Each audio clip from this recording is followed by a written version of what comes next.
J'ai eu pas mal de retours la semaine dernière me disant que vous aviez beaucoup apprécié la vidéo avec l'histoire de poker que je vous avais racontée, avec le coup Isildur contre Malinov, et donc déjà, merci beaucoup, et puisque ça vous plaît, je vais vous en raconter une nouvelle. Comme je suis toujours premier sur l'actu, l'histoire que je vais vous raconter aujourd'hui date de 2022, du 29 septembre 2022 pour être précis. Et cette fois-ci, je vous préviens, il ne s'agit pas seulement d'une main incroyable, mais également d'un des plus gros scandales de suspicion de triche qui ait jamais existé dans le poker, sans que l'affaire ne soit jamais pleinement élucidée. Je vais donc raconter dans cette vidéo autant d'éléments que possible pour que vous puissiez vous faire votre opinion, mais en tout cas, une chose est certaine, c'est qu'on n'a jamais eu le fin mot de cette affaire. Alors, qu'est-ce qui s'est passé exactement? Cette fois-ci, l'histoire ne se déroule pas à Vegas au WSOP, mais plutôt sur les antennes du Hustler Casino. Le Hustler, c'est un casino / plateforme de diffusion qui organise, filme et diffuse des parties de poker extrêmement chères, parties de poker dans lesquelles on va retrouver à la fois des joueurs professionnels et même certains qui sont partenaires du casino, et à la fois des joueurs amateurs fortunés. Parmi les professionnels partenaires, on retrouve notamment Andy Stacks, joueur de cash game américain très connu qui a même participé à la dernière saison de Game of Gold, mais ce n'est pas lui dont on va parler aujourd'hui, même s'il se trouvait à la table, c'est plutôt de son compère tout aussi professionnel que lui, Gareth Adelstein. Adelstein, il a tout du professionnel américain typique. C'est un joueur qui joue très majoritairement aux États-Unis, c'est un joueur qui joue très majoritairement en cash game, souvent dans des parties très chères, et très souvent diffusé devant les caméras. Il s'est même fait sa petite réputation aux États-Unis, c'est une petite célébrité là-bas, au point qu'il a même participé à la version américaine de Koh-Lanta, pour une performance qui, apparemment, lui vaut pas mal de vannes sur internet. En ce 29 septembre, Gareth est donc sur les antennes du Hustler, et à sa table se trouve également Robbie Jade Lou, qui est une célébrité locale à Los Angeles, et qui apparemment aurait commencé le poker pendant le Covid, donc 2 ans avant cette histoire, et qui visiblement est assez fortunée, puisqu'elle n'a pas peur de jouer des centaines de milliers de dollars dans un jeu que, manifestement, elle ne maîtrise pas très bien. Alors qu'est-ce qui s'est passé exactement? Eh bien, avant de passer aux accusations et au drama, je vais commencer par vous montrer la main.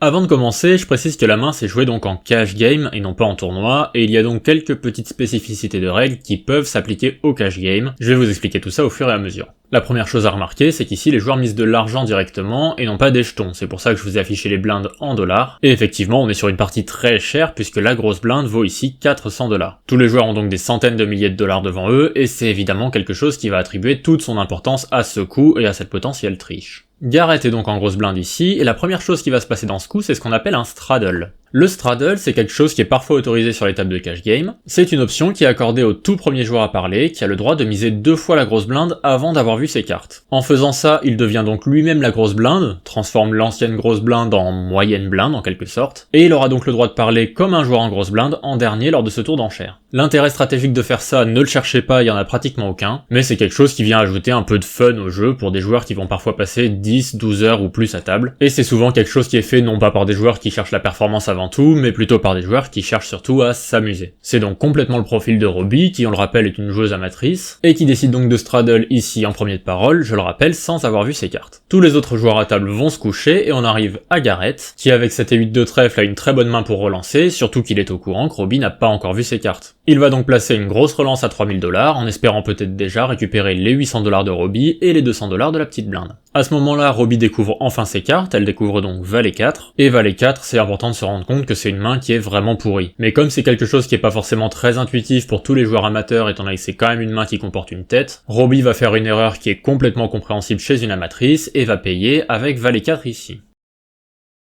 Le flop vient 9-10-10 avec le 9 et le 10 de trèfle. C'est un flop qui est évidemment très intéressant pour Gareth, puisqu'avec 7, 8, 9, 10 de trèfle, il a à la fois un tirage quinte, un tirage couleur, et même un tirage quinte flush, si jamais il devait sortir le valet ou le 6 de trèfle. Gareth pourra littéralement avoir la main la plus forte possible au poker ici. Robbie quant à elle n'a pas grand chose, mais il se trouve qu'elle a un valet qui est au-dessus de ce board là, et en plus il s'agit du valet de trèfle, donc elle a une de ces deux cartes qui connecte quand même un petit peu avec ce board. Gareth, qui a donc un tirage très fort, va tout naturellement continuer de miser dans cette situation, et pour ce qui est de Robbie, c'est un petit peu délicat de dire ce que la théorie lui demanderait de faire ici, étant donné que de toute façon, la théorie se serait couchée pré-flop avec une main aussi mauvaise. Elle décide donc de payer la mise de Gareth sur ce flop, notamment grâce au valet de trèfle qui lui permet d'avoir beaucoup de tirages par la suite. J'ai envie de dire, encore une fois, pourquoi pas. La turn vient un 3 de cœur. Le 3 de cœur, évidemment, c'est une brique complète pour les deux joueurs, c'est-à-dire qu'il n'améliore absolument pas la main de Robbie, il n'améliore absolument pas la main de Gareth, il ne le rapproche ni d'une quinte ni d'une couleur. Et si on veut parler un peu plus théorique, dans les ranges des deux joueurs, il n'y a pas beaucoup de 3. Même si on voit que Robbie, effectivement, est capable de payer avec Valet 4, les deux joueurs ne sont pas censés avoir beaucoup de 3 dans les mains ici. Avec son énorme tirage, Gareth va continuer à mettre la pression et va miser 10 000 $.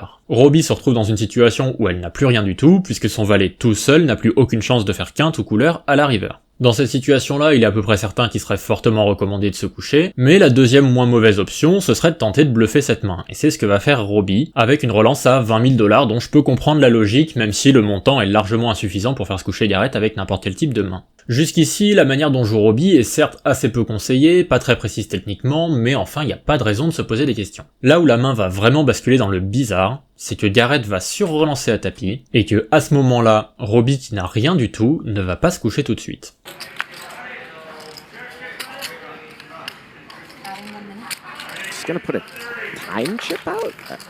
Elle va prendre beaucoup de temps pour réfléchir, elle va même utiliser un de ses jetons temps, qui sont en quelque sorte des jokers que tous les joueurs ont pour avoir plus de temps pour réfléchir à un coup et qu'ils ont un nombre limité tout au long d'une table, et elle va poser la question un peu énigmatique à Garrett, est-ce qu'un 3 ça suffit pour te battre?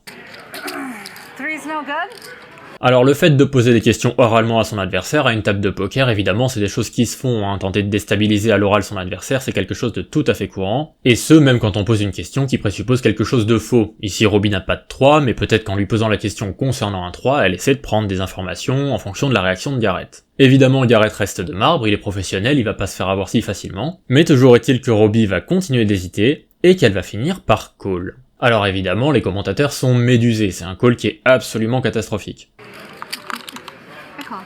She calls? Pour vous expliquer pourquoi il est catastrophique, eh bien c'est simple en fait. Si Garrett a une main qui contient un 10, et Dieu sait qu'il peut en avoir énormément qui ont joué comme ça, il n'y a littéralement aucune river qui peut sauver Robbie, et elle a d'ores et déjà perdu le coup. Si Garrett a en main une main comme paire d'as, paire de roi ou paire de dame, Robbie est également fichue, elle n'a plus aucune chance de le remporter. Si Garrett a une main qui contient un 9, il n'y a littéralement que un valet qui peut sauver Robbie ici. Mais surtout, et en fait c'est ça qui rend le call particulièrement mauvais, c'est que même si Robbie se dit que Garrett est en train de bluffer, eh bien l'immense majorité des mains de Garrett qui sont en train de bluffer ici sont des mains qui sont quand même devant valet 4. Il va y avoir énormément d'auteurs as, auteurs roi ou auteurs dame qui ont un tirage couleur, as x de trèfle ou as x de cœur, roi x de trèfle ou roi x de cœur, dame x de trèfle ou dame x de cœur, et contre ces mains-là, Robbie est très mal engagée aussi, elle a peut-être 15 à 20% d'équité grand maximum. Donc en fait, en payant ici, non seulement Robbie est très mal engagée, voire déjà fichu contre les mains de Garrett qui étaient en value et non pas en bluff, mais quand elle affronte une main de Garrett qui est en bluff, là aussi la plupart du temps elle est très mal embarquée. Et en réalité, les seules mains de Garrett contre lesquelles elle a un semblant de chance de s'en sortir bien dans ce coup, eh bien ça va être précisément 7 et 8 de trèfle, 7 et 8 de cœur, et quelques autres tirages couleurs en dessous du 8 qui se comptent sur les doigts d'une main. Donc normalement vous m'avez compris, ici c'est un call de la part de Robbie qui est absolument catastrophique contre l'immense majorité des mains que peut avoir Garrett, et vous le voyez à l'écran, même contre ce 7 et 8 de trèfle, c'est un call qui n'est pas si profitable que ça, finalement elle n'a qu'une chance sur deux de remporter le coup, même dans cette situation-là. Mais les deux joueurs n'ont pas encore révélé leurs mains, et ils vont voir la river avant de révéler leurs mains, qui est une pratique qui est plutôt courante en cash game. Petite spécificité du cash game aussi, ils peuvent s'accorder sur le nombre de fois qu'ils veulent jouer le coup. C'est-à-dire qu'ici en tournoi, normalement, quand les deux joueurs ont fait all-in, chacun va montrer sa main, le croupier va tirer la river, et le coup est terminé. Mais dans le cas d'une partie de cash game, les joueurs peuvent se mettre d'accord pour que le croupier tire non pas une seule, mais 2, 3 ou 4 rivers différentes, et chacune de ces rivers vaudra donc pour la moitié, le tiers ou le quart du pot. Là aussi, c'est quelque chose qui permet d'apporter un peu plus de fun au jeu, et donc Robbie et Garrett vont se mettre d'accord, et ils vont tirer la river 2 fois. La première river, ça va être un 9 de carreau, qui fait remporter le pot à Robbie, et la deuxième river, ça va être un as de pique, qui fait lui aussi remporter le coup à Robbie. À ce moment-là, c'est le moment de révéler les mains, et Garrett, qui avait quand même le sourire dans la défaite, qui s'était dit j'ai essayé de bluffer, ce n'est pas passé, c'est pas bien grave, elle va me retourner sans doute une main avec un 3 ou une hauteur as, va complètement se figer et complètement perdre son sourire quand Robbie va lui montrer valet 4. You wanna see? Does she have Jack 4? What? Look at Et en même temps, on peut le comprendre, hein, il y a un petit peu de quoi. Même si ce n'est pas une somme énorme pour lui, il vient quand même de perdre 135 000 $ contre une adversaire qui vient de faire clairement n'importe quoi, qui vient de prendre une décision complètement incohérente, et qui a eu énormément de chance, d'une part que Garrett ait exactement 7 et 8 de trèfle qui est la main qu'elle pouvait éventuellement battre régulièrement, et d'autre part que les deux rivers lui étaient favorables. Garrett il s'agace un petit peu, il va commencer à clairement demander des explications à Robbie sur pourquoi elle a joué le coup de cette façon-là, pour au moins essayer de comprendre comment elle a réfléchi, et c'est vrai que les explications de Robbie sont tout sauf claires. Elle va commencer par lui dire qu'il a potentiellement énormément de bluffs dans ce spot, et c'est pas complètement faux, hein, on l'a entendu elle-même dire qu'elle pensait clairement avoir un bluff catcher, mais elle va correctement identifier les bluffs potentiels chez Garrett, et elle va lui dire qu'il a assez régulièrement hauteur as, Ce à quoi Garrett va très justement répliquer « Mais pourquoi payer avec hauteur-valet si tu penses que j'ai hauteur-as » I thought you were on ace high. Ace high. And then so why call with jack high then? Robbie va un petit peu bégayer, elle va pas trop savoir quoi répondre, et elle conclura par un ultime trash talk qui va finir de faire sortir Garrett de ses gonds. No, on the turn though. So you called all in on the turn because... Yeah, cause you don't have shit.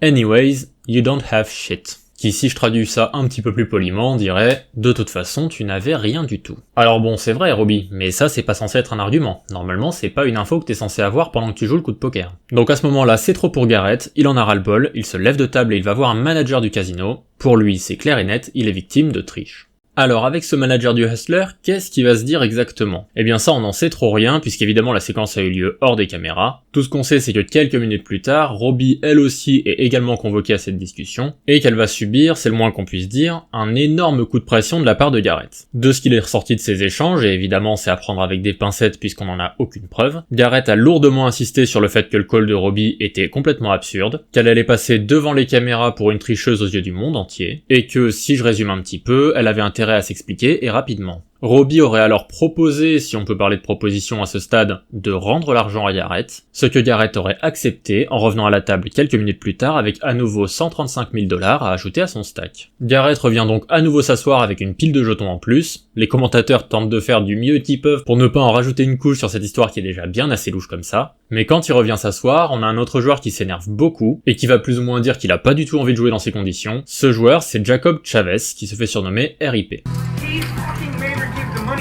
What do you mean, mate? Or how do you mean? He fucking told her to give the money back and so accused her of cheating. L'argumentaire de Chavez, il est simple et il est complètement défendable, c'est que à un moment donné, le poker c'est aussi un jeu de chance, et que si on commence à devoir rendre l'argent dès qu'on a un amateur qui fait un petit peu n'importe quoi et qui gagne un coup parce qu'il a eu du bol, eh bien en fait on tue complètement l'âme du poker et c'est même plus la peine de jouer. Sur cet argument-là, je trouve que Chavez il a complètement raison, mais le problème c'est que Chavez il est pas complètement neutre dans cette affaire non plus. Parce que effectivement, Robbie et Chavez ne s'en étaient pas vantés à la table, mais ils se considéraient mutuellement comme des, je cite, business partners, et il sera révélé un petit peu plus tard cette semaine-là que Chavez avait stacké Robbie pour qu'elle puisse participer à cette table à hauteur de 100 000 $.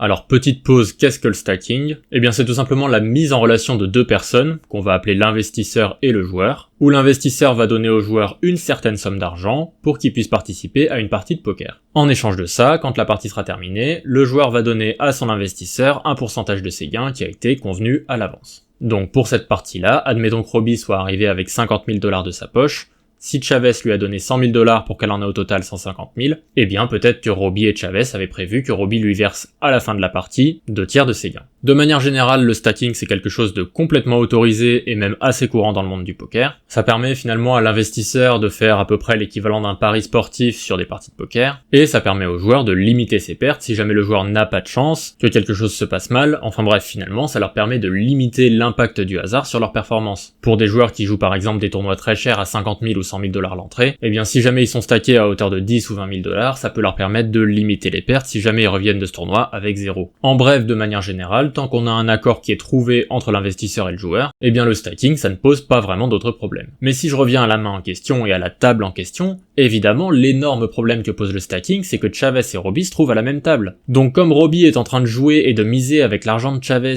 et que potentiellement Chavez va récupérer de l'argent en fonction des gains de Robbie, on a un problème de conflit d'intérêt qui est assez énorme. On a donc deux joueurs à la table qui auraient tout intérêt à se mettre dans des situations favorables l'un l'autre, qui auraient tout intérêt à ne pas s'affronter. Bref, là pour le coup c'est extrêmement louche, et c'est même extrêmement louche sans qu'on parle de la main Robbie contre Garrett, c'est une situation qui est extrêmement louche dès le départ. On n'est pas du tout censé avoir un joueur et son investisseur qui se trouvent tous les deux à la même table. Et pour ne rien arranger dans cette affaire, il semblerait que Chavez, en fait il est pas les sous non plus de jouer ce genre de partie. Chavez en général c'est plutôt un joueur, régulier certes, mais un joueur qui joue des tournois, et plutôt des tournois entre 400, 600 voire 800 $ l'entrée. Donc ce sont des sommes certes importantes mais qui n'ont strictement rien à voir avec une table où tout le monde a plus de 100 000 $ devant soi et où 400 $ c'est le montant d'une grosse blinde. Donc on apprendra par la suite que Chavez il est lui aussi stacké par un joueur qui s'appelle Nick Airball, qui est un joueur professionnel et qui effectivement aide régulièrement le Hustler Casino, et que Chavez a utilisé à peu près la moitié de l'argent de son stacking pour lui-même stacker Robbie J. Lou. Et alors là, ça commence quand même à être très très gris cette histoire. Pourquoi un joueur qui n'a pas les sous pour jouer une partie aussi chère, qui se fait donner les sous par un investisseur, irait en remettre la moitié sur une autre joueuse, qui plus est complètement amatrice, voire même complètement débutante, et ce qui peut ressembler à un investissement pour le moins risqué, puisque Robbie, tout le monde sait très bien qu'elle est amatrice, qu'elle va se retrouver au milieu des professionnels, et que, en théorie, elle aurait pas une chance. Alors il semblerait que Robbie, Chavez et Airball soient tous les trois proches, et que Airball sache très bien ce qu'il a fait en stackant Chavez, qu'il savait très bien que la moitié de son argent irait à Robbie, et lui déclare qu'il a fait ça uniquement pour aider le Hustler Casino à organiser cette partie. Mais quand même, la situation semble extrêmement louche, et surtout ça semble extrêmement défavorable à tous les autres joueurs à table. On se retrouve donc dans une situation où il y a 7 joueurs à table, et où il y en a 2 qui jouent potentiellement en équipe avec le même argent. Et à ce moment-là, déjà d'une part c'est complètement immoral, mais même le fait de parler de triche, eh bien on en est plus très loin. Donc si on en revient à la main qui nous intéresse, effectivement Chavez y pète un câble, il s'énerve très fortement concernant l'attitude de Garrett, mais disons que Chavez, c'est pas juste un philanthrope qui veut qu'une joueuse débutante se sente bien à table, c'est surtout un investisseur qui vient de voir une partie de ses profits se faire la malle. Bref, il s'écoule encore quelques mains, la table est dans une certaine situation de tension et d'incompréhension après les derniers événements, et le Hustler Casino et tout le monde décident de faire une pause et de reprendre la partie quelques minutes plus tard. Et si vous pensiez déjà que cette histoire était louche, pendant cette pause, il va se passer quelque chose de complètement lunaire. C'est-à-dire que Brian Sagbixal, qui est un employé du Hustler Casino qui a accès au stream et à la diffusion de la partie, va passer à côté de la table, il va passer devant les caméras, et en toute détente, il va prendre 15 000 $ dans le stack de Robbie. Alors pourquoi est-ce qu'il a fait une chose pareille? On sait pas exactement, personnellement j'ai 3 hypothèses, et vous allez voir, elles commencent toutes par Brian est pas très malin. Parce que quand même, il faut bien le dire, on est dans un stream ultra sulfureux, on vient d'assister à un coup de poker terrible qui nuit déjà un peu à la réputation du Hustler Casino, on a des accusations de triche qui est à peu près le pire qui puisse arriver à une plateforme comme ça de diffusion, et quand vous êtes employé du Hustler, évidemment la dernière chose qu'il faut faire à ce moment-là c'est de faire des vagues. Donc aller piquer 15 000 $ dans le stack d'un des joueurs en pleine partie, alors que les yeux du monde entier vont scruter toutes les images à la recherche de quelque chose de louche, et en plus prendre ces 15 000 $ dans le stack d'un des 2 joueurs incriminés, bah en fait à ce moment-là, quelles que soient les motivations, finalement, faut pas être très malin. Mais donc première hypothèse, celle qui semble sauter aux yeux à tout le monde et qui est absolument celle qui est défendue par Garrett, Brian et Robbie sont de mèche. Effectivement, Brian est un employé du Hustler Casino, et comme il a accès au stream et à la diffusion, il peut voir en direct les cartes qui sont dans les mains de chaque joueur. Effectivement, toutes les cartes sont équipées de puces RFID qui permettent d'être détectées directement quand elles sont placées sur un capteur sur les tables. Ça permet donc aux plateformes de streaming de diffuser directement les parties en affichant les cartes qui se trouvent dans les mains de chaque joueur, et les parties sont diffusées au public avec un délai de 30 minutes par rapport à la réalité pour éviter qu'on ait des triches, justement, avec des joueurs qui regarderaient le stream. Mais évidemment, le stream, il faut bien l'organiser, on a donc toujours des employés des casinos qui ont accès aux cartes en direct, et ce sont évidemment des informations extrêmement sensibles. Donc l'hypothèse de triche ici qui est défendue par Garrett, ce serait que Brian et Robbie étaient de mèche, et que Brian aurait communiqué la main de Garrett à Robbie d'une manière ou d'une autre, ce qui justifierait le call complètement loufoque de la part de Robbie. Mais comme Robbie a ensuite rendu l'argent à Garrett, et qu'il n'y avait donc plus aucun profit dont Brian pouvait récupérer une part, eh bien Brian se serait servi directement dans le stack de Robbie pour, entre guillemets, se rembourser pour sa complicité. Cette hypothèse-là, elle est plausible, mais elle pose quand même un problème de taille. C'est pourquoi diable Brian et Robbie auraient choisi une main comme celle-là, aussi douteuse que celle-ci, pour mettre à exécution leur triche. De toute façon, la partie de cash game allait durer plusieurs heures, des coups entre Robbie et un autre joueur dans lequel elle aurait pu faire un call extraordinaire en ayant connaissance des cartes adverses, il aurait pu y en avoir énormément, alors pourquoi aller choisir une situation aussi suspicieuse? En plus de ça, la situation était non seulement suspicieuse, mais extrêmement risquée, parce que je rappelle, mais quand Robbie paye le tapis à la turn, elle a seulement une chance sur 2 de remporter le coup. Donc finalement, mettre en place une triche aussi dangereuse, aussi sophistiquée pour quand même n'avoir qu'une chance sur 2 de gagner le coup, bah ça ressemble tout simplement à un très mauvais plan. Et si vous vous posez la question, non, il est complètement impossible que Brian ait eu accès à la donnée de la carte qui allait sortir à la river, pour la simple et bonne raison que quand toutes les cartes sont encore empilées dans un paquet de cartes comme c'est le cas entre les mains de la croupière avant qu'elle distribue une river, eh bien toutes les puces RFID du paquet sont beaucoup trop rapprochées, et les capteurs sont donc incapables de discerner la carte qui se trouve en haut du paquet. Donc ça veut dire que si Brian et Robbie étaient de mèche, soit ils auraient mis en place une énorme triche pour avoir seulement 50% de chance de gagner, ce qui semble complètement ridicule, soit ils auraient mis en place une triche encore plus énorme qui implique également la croupière, qui avec un savant mélange aurait pu trier les cartes dans l'ordre qu'elle voulait, mais en fait cette hypothèse-là elle ne tient pas debout non plus. Si vous devez impliquer un croupier et lui faire un savant mélange pour distribuer une meilleure main à Robbie qu'à Garrett et pour lui prendre l'intégralité de ses jetons, eh bien autant donner 2 as à Robbie, 2 rois à Garrett et un board qui ne change rien. De cette manière-là, on est sûr que ça parte à tapis avant le flop et personne n'aura jamais de suspicion. Donc la triche avec le croupier, ça paraît très improbable, et la simple triche Robbie-Brian, ça paraît étrange aussi. Mais alors dans ce cas-là, si c'est pas une triche, pourquoi Brian aurait-il été prendre 15 000 $ dans le stack de Robbie? Deuxième hypothèse, Brian n'est pas très malin, mais c'est un simple voleur. Effectivement, des fois il faut savoir aller au plus simple. Peut-être que Brian, avec ses accès au stream, il pensait pouvoir simplement couper l'enregistrement vidéo, il pensait que personne n'y aurait accès, et il s'est dit que c'était l'occasion de bénéficier de la confusion et de simplement voler 15 000 $. Alors ça paraît un petit peu ridicule dit comme ça, évidemment les casinos sont très surveillés, mais il faut pas exclure l'hypothèse que ses motivations aient été simplement pour lui. Mais cette hypothèse-là, il va se produire deux choses qui vont un petit peu la mettre à mal. La première, c'est que Robin va absolument pas porter plainte contre Brian, ou en tout cas elle le fera mais plus d'un an après, ce qui est un comportement très très louche quand on vient de se faire voler 15 000 $. Et la deuxième, c'est que Robbie et Brian vont immédiatement prétendre ne pas se connaître, alors qu'il s'avérera que les deux se follow mutuellement sur Twitter. Il y a donc effectivement beaucoup de points d'ombre qui amènent à la troisième hypothèse. Oui, Brian et Robbie se connaissent, ça ne veut pas forcément dire qu'ils trichent ensemble, et Robbie avait simplement des dettes auprès de Brian pour un complètement autre sujet.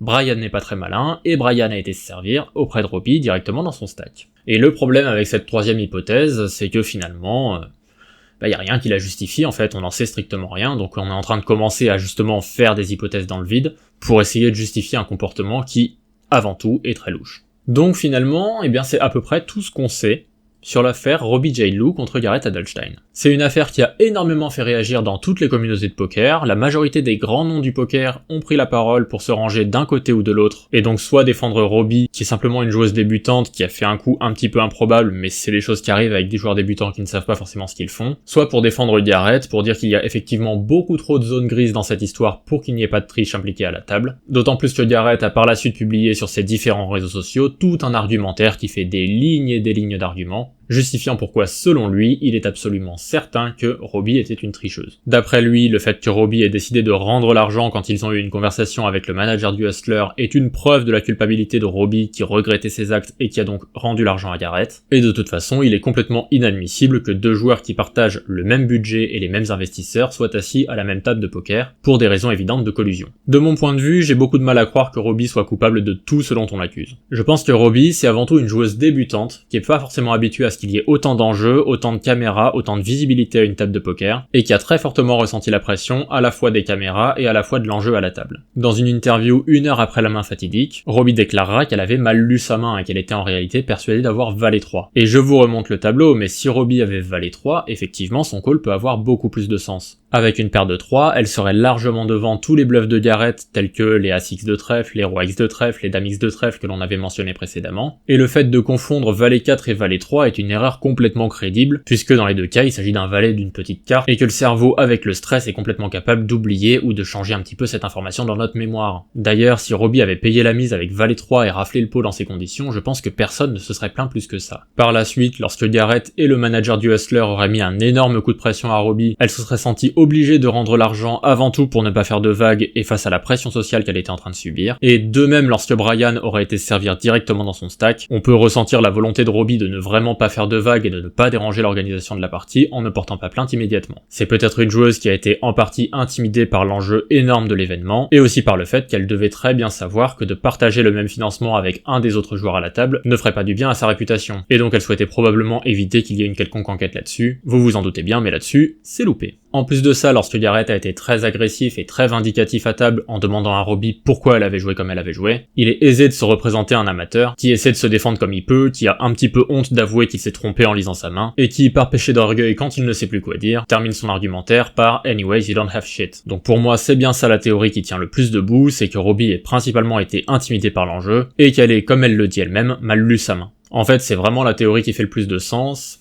à un tout petit détail près. C'est que regardez là dans l'enregistrement, Robbie, même pas 5 secondes avant de payer le tapis, elle est en train de revérifier ses cartes, non ? Voilà pour cet épisode sur l'incroyable histoire du Valet 4, j'espère qu'il vous aura plu. Comme je vous l'avais dit en intro, j'ai pas plus d'éléments à vous apporter, on n'a jamais vraiment eu de réponse sur cette affaire. En tout cas, n'hésitez pas, quelle que soit votre opinion sur cette affaire, à m'en parler dans les commentaires. Je trouve ça hyper intéressant, et puis surtout, on a plein d'éléments qui vont pas, en fait. Le comportement de l'employé du Hustler, qui a évidemment été viré depuis, mais qui vole 15 000 $ dans le stack d'une joueuse après un scandale pas possible. Les deux joueurs à la même table avec le même investisseur, qui est un joueur respecté et reconnu, et qui va investir sur une débutante complète pour on ne sait trop quelle raison. Bref, tout ça a fait beaucoup de mal à la réputation du Hustler Casino. Et quant à Robbie, en fait, elle est devenue influenceuse et elle est devenue célèbre, principalement pour la raison de cette affaire. En tout cas, merci beaucoup de m'avoir regardé, et puis à la semaine prochaine. Salut à tous.